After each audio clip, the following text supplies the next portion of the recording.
Of course, the biggest story going around in the world of movies right now is the pending sale of Warner Brothers. But what are they going to do?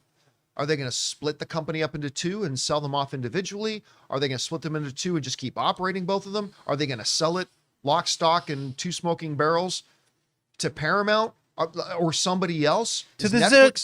To the Germans. Are we going to? Well, that was Snatch. Oh, yeah, that was Snatch. Same director, though. Yeah. Same director. You're forgiven. So what's going to happen?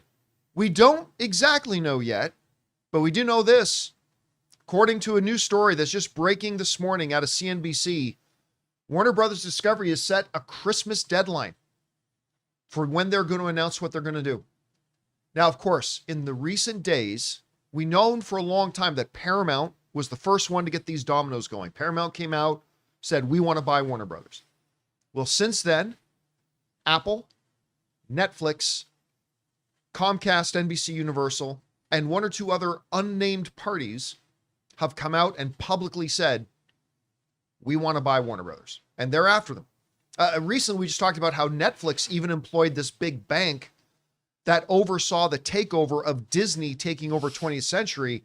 Netflix went and got that bank involved to help them put together a deal to maybe get the studio and HBO Max side of Warner Brothers. So who knows what's going to happens. But now we know when we'll know by. We're going to know by Christmas. All right, where I'm sitting right now, I see there being three distinct possibilities. Here they are. Possibility number one. Paramount buys the whole thing. They just straight up buy the whole thing. They're going to pay a lot more than what they're offering right now, but they're going to just buy the whole thing, kit and caboodle, whole company. Option number two. Warner Brothers Discovery announces they are going to go ahead with their plan to split the company into Discovery Global and Warner Brothers Studios. Of course, HBO Max would fall under Warner Brothers Studios.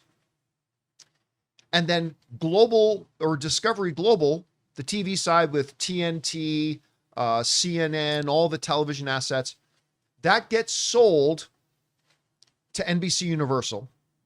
And the Warner Brothers Studio side gets sold to Netflix. No! Yeah. The third option that I see happening here is that Warner Brothers splits into two, sells the television side to NBC Universal, but but the Warner Brothers studio side just stays its own company. I think those are the three most likely. There are a couple of other potential options here, but I think those are the three. I think if Warner Brothers goes ahead and splits the company, I don't think Paramount's interested. If they don't split the company, I don't think NBC Universal or Netflix is interested. And so I think that's kind of what it's coming down to. Now, look, let me be clear. The best option here is for Warner Brothers not to sell. Mm-hmm. That's the best option for everybody. But I don't believe that's realistic. I think it is clear now they are going to sell. So now it's a matter of us as fans hoping for the lesser of four evils, I suppose. How is this going to work out? How's this going to spin out? I'm not really sure yet. If I had to put $5 down right now, Rob, and I'm not, but if I were, I think my money right now would be on them splitting the company in two, Netflix getting the studio side, and NBC Universal getting the television side. And part of the reason why I see that happening is because, let's for argument's sake, I'm just making up a number here.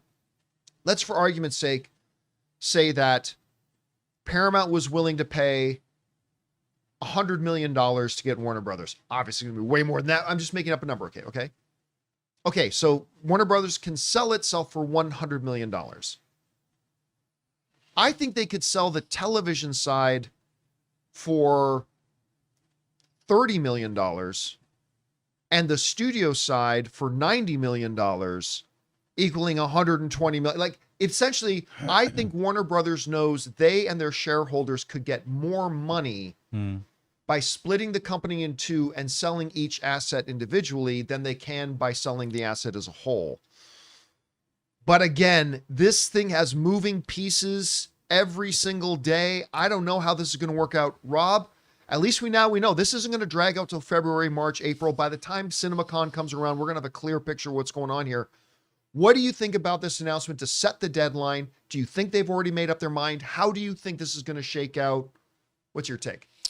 Well, I think putting a ticking clock on any kind of a deal is always beneficial because it makes people step up their game. Yeah. So I think that's why they've done that.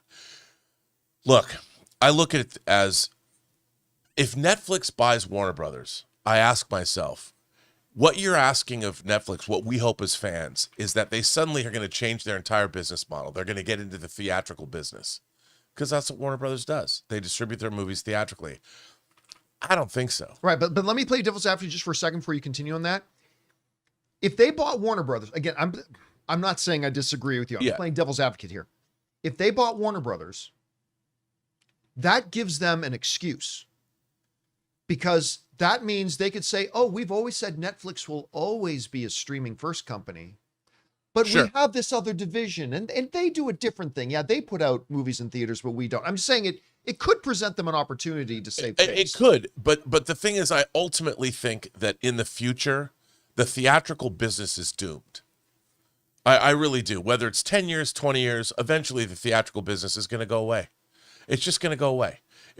I think. So what Netflix is looking at, first and foremost, as far as Netflix is concerned, is the juicy back catalog of everything that Warner Brothers owns, including things like Harry Potter, including DC, including, name it, Casablanca. You know, what Netflix would then have, and what has made Netflix the most successful streaming service by a wide margin, is the sheer volume of things that they have on their service. And if they were to buy all of these things and own them outright. Now, I'm not saying that they would suddenly get rid of theatrical. No, it would be a gradual. They'd probably keep it around to fuel. They'd probably keep Warner Brothers relatively intact and let business play out. But what they would have for the rest of eternity is Warner Brothers library, which is incredibly valuable to something like Netflix because suddenly they get to exponentially grow what has already made them successful, which is a gigantic, deep catalog of material. That's why they dwarf every other streaming service. That alone would make Warner Brothers worth buying. Now, would I like that? No, because I like going to the movies. But that's a vestige of I'm a kid from the 20th century. And if you're looking toward the future, I think it makes a lot of sense that Netflix buys Warner Brothers and keeps it relatively intact because they have the library. And why not let Warner Brothers keep making money and fueling, because their movies would just up the value of Netflix as a streaming service, and they'd get the entire HBO catalog. Yeah. And look, and it's because of that specifically that I think there might be some hope if Netflix gets it, because again, Netflix knows very well that 2024, the top 15 streaming movies in the world, with the exception of one, 14 out of the 15 were theatrically released movies first. Yeah. Netflix knows that movies that go to theaters get bigger numbers streaming than movies that go straight to streaming. They know this. So they take over Warner Brothers. They get that catalog, that deep, rich, insane, historic catalog. 100 years of catalog. But then they also have this movie engine in Warner Brothers to keep making movies, keep putting them in theaters. But guess where all those movies are going to end up then? Right back in Netflix. Yeah. And that could be very, again, we're speculating here. We're purely speculating. But that could be very attractive for Netflix. And because just the catalog itself isn't going to be worth the amount of money that I think Warner Brothers is looking to sell for. Yes, that's true. An existing catalog plus 20 more years of new content that will hit theaters, then come into Netflix, that could make it very lucrative for Netflix. But I would say this. Remember when Netflix paid in 2019 $100 million to broadcast Friends for 1 year? Yep. Think about the fact, if you look at Warner Brothers' back TV catalog, they could be dropping banger shows like Friends. I mean, they could do it every quarter. Sopranos on Netflix. Just HBO's output over the last, I mean, think about it. Everything from Game of Thrones, they're going to get the new Harry Potter show. If you look at the analytics on what these shows are worth moving forward. Like, you think about the fact that Friends was a 25-year-old show. They're thinking long term. The entire Netflix catalog, they could be dropping things for the next 25 years, mining that catalog before they go through it all. So I can see that it would be worthwhile for them. And by the way, no more licensing fees because they've already paid for it all. They own it. They could do whatever they wanted. And the thing is, that said, that's why I don't want Netflix to buy Warner Brothers. I'd much rather have David Ellison and Skydance and Larry Ellison backing him up, because at least he's going to stay. He loves movies. I think Warner Brothers and Paramount would be still, I think he'd leave Warner Brothers relatively intact. He would allow their physical media division to continue. The thing about physical media at Warner Brothers, it's not that they're putting movies out in physical media. It's that they're making new transfers of all their old back catalog. Yeah, they're archiving and saving. Yeah, and they're doing what other studios are not doing, which is, I mean, other studios, as they license out their back catalog. I mean, Warner Brothers is doing that too. But Warner Archive is licensed. They're archiving their entire rich cinema history, which also ups their value. Disney does that too. It's not like Warner Brothers. But Disney has a lot less. I still think the best option on the table, which is becoming, they came out and said they're interested, they want it, and I'm sure they're making a pitch, but I don't think it's going to work out. I think the best possible option besides Warner Brothers not selling is Apple. I still really believe, because they seem deadly committed to developing their studio side. They seem deadly committed to theatrical. They've just experienced a bunch of success with F1 and other things like that. They have the money to keep that thing intact and ongoing, but it's looking less and less like it's going to be Apple, but one can hope. Anyway, guys, question is for you. What do you think about this? Warner Brothers is now saying that they're setting a Christmas deadline, which means we're less than 2 months away from finally having a definitive answer to what's going to be happening. Listen, guys, it's not an exaggeration to say this decision is going to reshape the entire movie industry landscape for good or for ill. Whatever you think is going to happen here, jump down into the comment section below and let us know your thoughts. Hey guys, thanks so much for watching this video. Make sure you like the video, leave a comment, and subscribe to our channel. And don't forget, we have a daily podcast called the John Campea Show podcast, available on Apple Podcasts, Spotify, or your favorite podcasting app of choice. Go and subscribe to it today so it'll be there when you need it.